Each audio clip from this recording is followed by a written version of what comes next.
नमस्कार दोस्तों, मैं आशुतोष शर्मा ईशांत मीडिया से आपकी आवाज़ लेकर आज आ चुका हूं गोरख पार्क वार्ड नंबर 235, जहां से मैं आपको जानकारी दे दूं।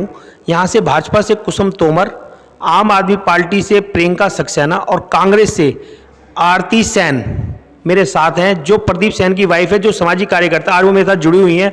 आज मैं उनसे आपकी मुलाकात भी कराऊंगा, उनसे कुछ सवाल जवाब भी करेंगे और जानेंगे कि घरेलू महिला होने के बावजूद राजनीति में आना उनका अनुभव है या पुरानी कोई चीज़ें उनसे जुड़ी हुई हैं जिससे कि वो राजनीति में आई हैं। पहले तो मैं आपका स्वागत और अभिनंदन करता हूं आरती जी। शुक्रिया। आरती जी, सबसे पहले घरेलू महिला आप हैं और सीधा राजनीति में आई हैं, इसके बारे में क्या कहना चाहेंगी? मैं Aarti, wife of Pradeep Sen. Actually मेरे हस्बैंड और मेरे ससुर, मेरे दादा ससुर, सब लोग पीढ़ी दर पीढ़ी कांग्रेस के लिए काम करते आ रहे हैं। और मेरे हस्बैंड ने मेरे ख्याल से आई थिंक 30 साल जनता की सेवा की है, बिना किसी गद्दी के, बिना किसी सीट के।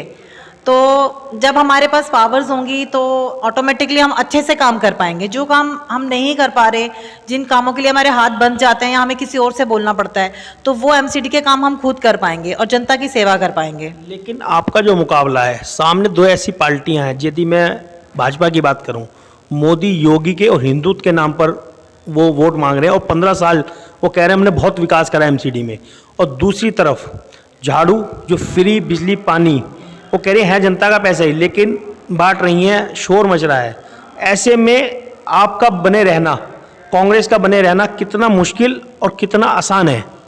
अब मुझे नहीं लगता कि शायद कुछ मुश्किल रह गया है, क्योंकि बीजेपी ने क्या किया है वो सब जानते हैं। उन्होंने सिर्फ हिंदू मुस्लिम किया है, वो उन्होंने हिंदू मुस्लिम करके वोट डिवाइड करवाए हैं और उन्होंने कुछ नहीं किया। और रही बात झाड़ू की, तो उन्होंने झाड़ू हाथ में लेने के बाद भी कोई सफाई नहीं की। उन्होंने बीजेपी के साथ मेन काम उन्होंने वही किया जो बीजेपी ने किया, सिर्फ बंटवारा किया है और कुछ नहीं किया। सफाई का काम उनसे नहीं किया गया। पानी का आप देख लीजिए ना, घर घर जाइए, गली गली में देखिए कितना कूड़ा है, उन्होंने कुछ नहीं किया। और हमारे पिछले काउंसलर जो रह चुके हैं, वो सिर्फ यहाँ पर एक इलेक्शन लड़ने आए थे, जो लड़के चले गए, वो दोबारा हमें दिखाई नहीं दिया। आप जनता से पूछे जाके, यहाँ उन्होंने कभी शक्ल नहीं दिखाई। लोग जाते हैं, प्रॉब्लम्स लेके जाते हैं, बट उनका कोई सोल्यूशन नहीं होता। तो हम लोग अपनी तरफ से पूरा अपना 100% देंगे। पहले भी करते आए हैं, बिना गद्दी के करते आए हैं, बिना किसी पावर के करते आए हैं। तो अगर अब जनता सपोर्ट करेगी, पावर देगी, तो 100% करेंगे। जैसे आपने कहा आप राजनीति परिवार से आती हैं, आपके ददिया ससुर भी राजनीति में रहे, तो इसका मतलब कहीं ना कहीं आप गोरख पार्क में पुराने रह रहे हैं, तो आपको समस्या भी पता होंगी। तो एक बार समस्या भी बता दीजिए, क्या क्या है? समस्या सबसे बड़ी यहाँ पर समस्या है गंदगी की। बहुत जगह जगह गली गली के कूड़े देखिए आप, नालियाँ भरी पड़ी हैं, नालियों की सफाई नहीं होती है। कूड़ा लेने आते हैं, बट वो ऐसे आते हैं कि अगर किसी ने कूड़ा फेंका है तो गाड़ी निकल गई, कूड़ा सड़क पे पड़ा है, पड़ा रहेगा, वो नहीं उठाया जाएगा। कंप्लेंट के बाद भी नहीं आते हैं वो लोग। पानी गंदा आता है, 1 घंटा मोटर चलती है, एक्स्ट्रा चलती है, तो पानी इतना गंदा आने लगता है कि वो मतलब आरओज़ भी खराब, सब कुछ खराब, टैंकी पूरी खाली करनी पड़ती है। क्योंकि मैं भी एक महिला हूँ और मैं सबसे बड़ी बात यह है कि मैं घरेलू महिला हूँ, मैं घर में रही हूँ, मैंने ये सब चीज़ें फेस की हैं। अभी आप जब आ जाएंगी, मैं कह रहा हूँ यदि जनता ने आपको एक मत होकर वोट करा और आप यहाँ की पार्षद बनी, तो जनता से क्या वादों के साथ आएंगी और क्या करेंगी? देखिए, वादों में मैं विश्वास नहीं रखती, मैं काम करूंगी। क्या काम करो? मैं हाँ जी बिल्कुल, मैं यहाँ पर एक गोरख पार्क में और एक जनता कॉलोनी में मैटरनिटी सेंटर खुलवाऊंगी। क्योंकि मैंने देखा है कि लोग जब प्रेगनेंसी के टाइम पे, डिलीवरी के टाइम पे इतना दूर जाते हैं, जीटीबी जर्नल, तो वो टाइम बहुत वेस्ट होता है, कई केसेस भी खराब हो जाते हैं। तो मुझे ऐसा लगता है कि यहाँ पर एक मैटरनिटी सेंटर होना ज़रूरी है, वो सबसे ज़रूरी काम है, वो ज़रूर करूँगी। कुछ स्कूलों की हालत बहुत ख़राब है, लड़कों के लिए ये प्राइमरी गवर्नमेंट स्कूल में पढ़ाइयाँ बिल्कुल भी नहीं है, तो उस पर भी ध्यान देंगे हम लोग।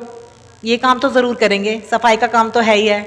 और जनता से क्या अपील करना चाहेंगे अपने बारे में, कि आप अपने मुंह से खुद अपनी अपील करिए, क्या करना चाहेंगी? मैं जनता से ये बोलना चाहूँगी कि मैं यहीं की बेटी हूँ और यहीं की बहू हूँ। सब लोग मुझे भी जानते हैं, मेरे खानदान को भी जानते हैं, मेरे हस्बैंड को, परिवार को, सब जानते हैं। और बस मैं ये चाहती हूँ कि एक बार वो मौका दें हमें सेवा करने का, वो हमारा साथ देंगे, हम जिंदगी भर उनका साथ देंगे। धन्यवाद। तो ये थी हमारे साथ आरती सेन जी, इन्होंने अपनी अपील करी। मैं भी आपसे अपील करना चाहूँगा कि वोट दें, लेकिन अपने मत का प्रयोग करें, जिसको भी दें, चाहे कांग्रेस को दें, चाहे भाजपा को दें, चाहे आपको दें, लेकिन एक बार सोचें, समझें और घरों से निकले, अपने मत का प्रयोग करें। मैं आशुतोष शर्मा, कैमरा हिमांशु वर्मा के साथ। जय हिंद, जय भारत।